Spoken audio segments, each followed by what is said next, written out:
Patrick Kluivert secara resmi diperkenalkan ke publik sebagai pelatih Timnas Indonesia beserta dua asisten pelatih yaitu Alex Pastoor dan Denny Lansat Minggu 12 Januari 2025 sore. Acara perkenalan itu berlangsung di Ballroom 1 Hotel Mulia Senayan, Jakarta. Penunjukan Patrick Kluivert sebagai pelatih baru Timnas Indonesia menggantikan Sinteyong menuai kritik dan pro kontra. Keputusan PSSI ini dipertanyakan oleh banyak pihak, terutama mengingat masa lalu Kluivert yang penuh kontroversi. Patrick Kluivert, mantan pemain internasional Belanda ini, memiliki rekam jejak yang luas sebagai pemain dan pelatih di level internasional.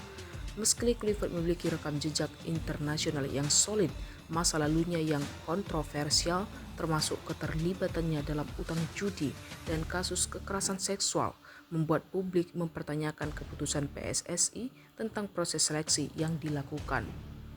Di sisi lain, Sinteyong yang hanya berpengalaman di tim nasional mampu memenangkan hati para pemain dan masyarakat Indonesia melalui dedikasi dan hasil yang menjanjikan. Pengamat sepak bola Tommy Welly menyoroti bahwa meski Kluivert belum memiliki rekam jejak mumpuni sebagai pelatih utama, penunjukannya bisa jadi langkah yang tepat. Penggantian pelatih diperlukan untuk menghentikan tren negatif yang terjadi selama masa kepelatihan Sinteyong. Presiden Republik Indonesia ke-7 Joko Widodo turut memberikan tanggapan terkait penunjukan Patrick Kluivert sebagai pelatih baru Timnas Indonesia. Jokowi juga mengungkapkan bahwa ia tidak terkejut dengan pemecatan Sinteyong karena keputusan tersebut sudah melalui evaluasi tahunan yang dilakukan PSSI.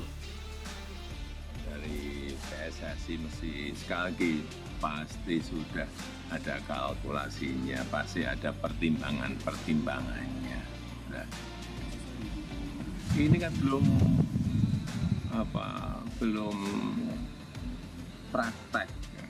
Ini jangan dikomentari dulu dan saya nggak mau komentar.